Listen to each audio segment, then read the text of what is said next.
Students, एक बार पुनः स्वागत है। लास्ट क्लास में हम लोग इसमें पढ़ रहे थे कि डेमोक्रेसी के एक्चुअल डेमोक्रेसी हम लोग किस आधार पे किसी कंट्री को कह सकते हैं कि ये एक्चुअल डेमोक्रेसी इस कंट्री में है। इसमें हम लोग पहला कैरेक्टरिस्टिक्स में हम लोग पढ़े थे कि उस कैरेक्टरिस्टिक्स में के अंतर्गत हम लोग पढ़े थे कि किसी भी कंट्री को हम तब डेमोक्रेटिक कहेंगे जब वहाँ के जो मेजर डिसीजन जो लेने वाले हों वो वहाँ पे जो है लोगों के द्वारा चुने गए रिप्रेजेंटेटिव के द्वारा लिया जाना चाहिए। फिर हमने अब इस पर भी डिस्कस किया था कि पाकिस्तान को हम लोग इसलिए डेमोक्रेटिक नहीं कहते हैं क्योंकि 1999 के बाद परवेज मुशर्रफ के एरा में उन्होंने क्या किया था कि जो मेजर डिसीजन जो लिया जा रहा था वो उन्होंने जो मिलिट्री सिक्योरिटी काउंसिल बनाई थी उसके मेंबर्स के द्वारा मेजर डिसीजन लिए जा रहे थे, न कि इलेक्टेड पीपल्स के द्वारा। अब हम लोग इसमें पढ़ेंगे कि सेकंड क्या है। सेकंड जो हमारा जो डेमोक्रेसी का जो सेकंड जो मेन कैरेक्टरिस्टिक्स है वो है free and fair election.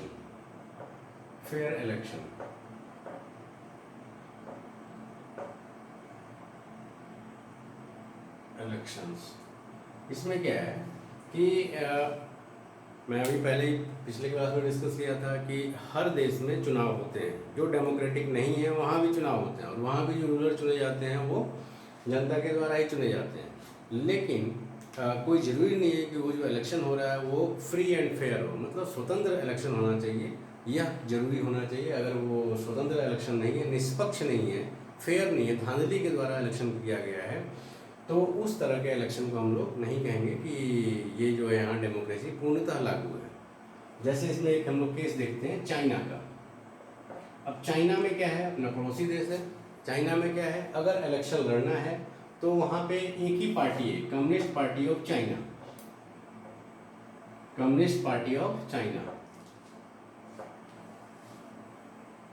Communist party of China.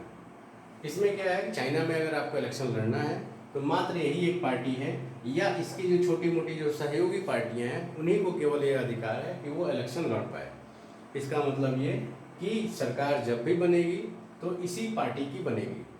हर 5 वर्ष के बाद, हर 5 साल के बाद चाइना में इलेक्शन किए जाते हैं और वो इलेक्शन जो है चाइना की पार्लियामेंट के मेंबर्स को चुनने के लिए किए जाते हैं। लगभग 3000 मेंबर्स होते हैं और ये सारे मिलकर जो है ये जो पार्लियामेंट के मेंबर्स हैं वो प्रेसिडेंट का चुनाव करती हैं।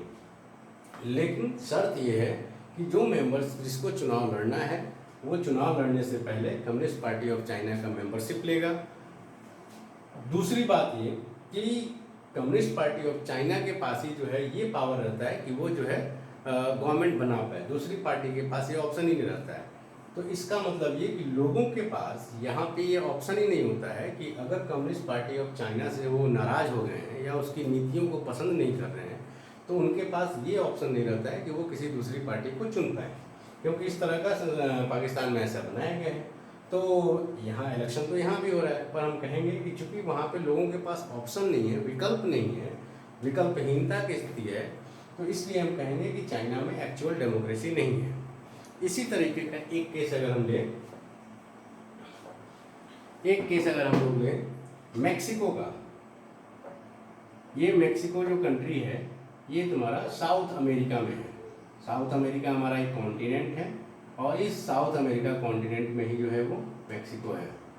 साउथ अमेरिका कॉन्टिनेंट में मैक्सिको है और इस मैक्सिको को आज़ादी जो मिली थी वो 1930 में जो है इसको इंडिपेंडेंस मिल गया था, आज़ादी मिल गई थी, इंडिपेंडेंस। आज़ादी इसको 1930 में मिली। 1930 के बाद यहाँ पे ऐसा नहीं था कि केवल जैसे अभी हम लोग चाइना में क्या देखें कि चाइना में एक ही पार्टी का शासन है, एक पार्टी के अलावा दूसरे पार्टी के पास ऑप्शन नहीं है।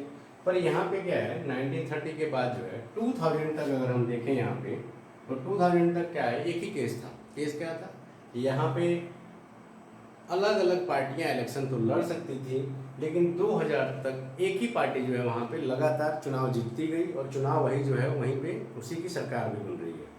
रीजन क्या था कि चुनाव में जो है बड़े स्तर पे चुनाव जो है वो फेयर इलेक्शन नहीं हो रहा था। क्यों फेयर इलेक्शन नहीं हो रहा था कि मैक्सिको में क्या था, मैक्सिको में ये चीज़ था कि इसमें जो जितने भी गवर्नमेंट एम्प्लॉय होंगे उनके लिए कंपलसरी था कि वो जो जो पार्टी है उस पार्टी की मीटिंग में सबको जाना है।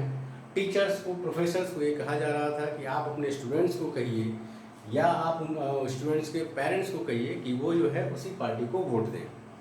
जब चुनाव होता था, चुनाव में बड़े स्तर पे धांधली होती थी, वोकस वोटिंग किया जाता था, और तो और लास्ट टाइम में कई बार क्या किया जाता था कि जो जहाँ पे लोगों को वोट देने के लिए बुलाया जाता है उसको बूथ कहते हैं। तो लोग जो हैं, जहाँ पे सरकार को आशंका होती थी कि ये यहाँ के लोग जो है हमारे फेवर में वोट नहीं देंगे, वहाँ पे क्या किया जाता है कि लास्ट टाइम में बूथ को ही बदल दिया जाता था। जैसे बूथ मान लो अमरकंटक में बनाया, लास्ट टाइम पता चला वो चला गया अनूपपुर में, तो लोग वोट देने जाएंगे ही नहीं। तो कुल मिला के मैक्सिको में स्थिति ये था कि भले ही यहाँ पे अलग अलग पार्टीज को स्वतंत्रता थी कि वो चुनाव लड़ सकती है, लेकिन चुनाव में जीत हासिल करने का ऑप्शन किसके पास था? मात्र एक ही पार्टी के पास था। दूसरी पार्टी चुनाव वहाँ पे जीत ही नहीं सकती थी। और प्लस दूसरी बात ये कि इलेक्शन जो होता था वो फेयर नहीं होता था। फेयर का मतलब ये कि पूरी तरीके से निष्पक्ष नहीं होता था। अभी हम लोग देखें कि जितने गवर्नमेंट ऑफिसर्स थे सबको कंपलसरी था कि पार्टी मीटिंग में वो जाएंगे, प्लस वो पेरेंट्स से अपील करेंगे कि आप जो है इसी पार्टी को वोट दीजिए। दूसरी बात, मीडिया भी वहाँ की स्वतंत्र नहीं थी। मीडिया का मतलब क्या? ये न्यूज़पेपर वाले, टेलीविज़न वाले, मीडिया भी क्या कर रही थी वहाँ पे, जो मेन जो पार्टी है उसका जो विरोध कर रही हैं जो पार्टियाँ, उनको कवरेज नहीं दे रही थी। उनके बारे में वो क्या काम कर रही है उसके बारे में लिख नहीं रही थी। तो इससे हो क्या रहा था कि लोगों को कुछ खबर नहीं पता चल रहा था कि जो पार्टी है वो क्या गलत काम कर रही है। तो पब्लिक ओपिनियन नहीं बन पा रहा था उसके अगेंस्ट में।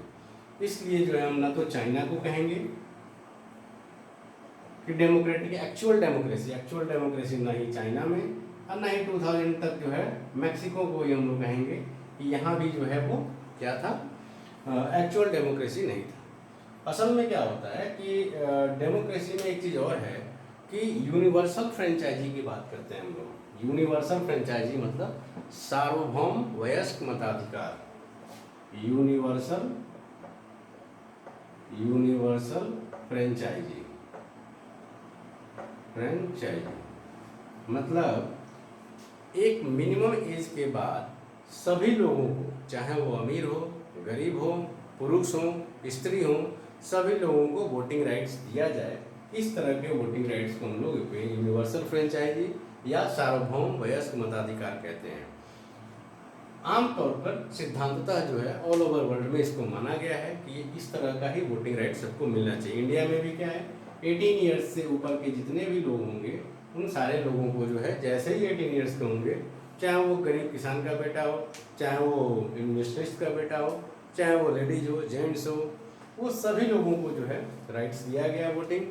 साथ ही साथ सबके वोट का वैल्यू जो है इक्वल होता है। मतलब ऐसा नहीं है कि कोई गरीब है उसके वोट का वैल्यू है एक वोट डालेगा तो एक माना जाएगा, और कोई इंडस्ट्रियलिस्ट है तो उसके बेटा को एक वैल्यू का 10 वैल्यू, एक वोट का 10 वैल्यू है, ऐसा नहीं है। सबका वैल्यू जो है 1 वोट इक्वल टू 1 वैल्यू, मतलब हर वोट का समान मत होता है यहाँ पे यूनिवर्सल फ्रेंचाइजी में।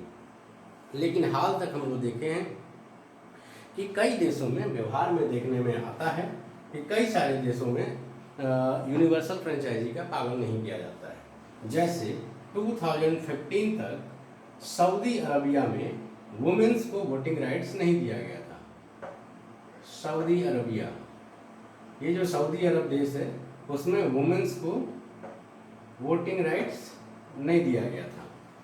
ठीक वैसे ही एक देश है यूरोप का जिसका नाम है एस्टोनिया। इस एस्टोनिया में जो वोटिंग राइट्स दिया गया है उसमें इस तरह का बात कहा गया है कि जो रशियन माइनॉरिटी कम्युनिटी के लोग होंगे, रशियन माइनॉरिटी कम्युनिटी मतलब रूसी अल्पसंख्यक जो समुदाय के लोग हैं जो रसिया के हैं और चले गए एस्टोनिया में रह रहे हैं, इन लोगों के वोट को जो है एस्टोनिया के मूल निवासियों के वोट से जो है इनके वोट का वैल्यू जो है कम होता है। या ऐसे कहें कि एस्टोनिया में ऐसा किया गया है कि इनको वोटिंग राइट्स मिले ही नहीं रशियन माइनॉरिटी कम्युनिटी को। ठीक वैसे ही फिजी एक कंट्री है, फिजी, वहाँ पे भारत से गए हुए लोग बहुत सारी संख्या में हैं। फिजी में जो वोटिंग पैटर्न निर्धारित किया गया है वहाँ पे भी जो है ये काम किया गया है कि दोनों कम्युनिटी का वोट जो है एक ना हो। मतलब इंडियन ओरिजिन्स के जो लोग हैं, वैसे लोग जो भारत से गए और वहीं जाके बस गए हैं, उनके जो वंशज हैं, उनके जो बेटा बेटी वगैरह हैं, उनके वोट का वैल्यू फिजी के जो मेन लोग हैं उनके वोट के वैल्यू से कम होता है।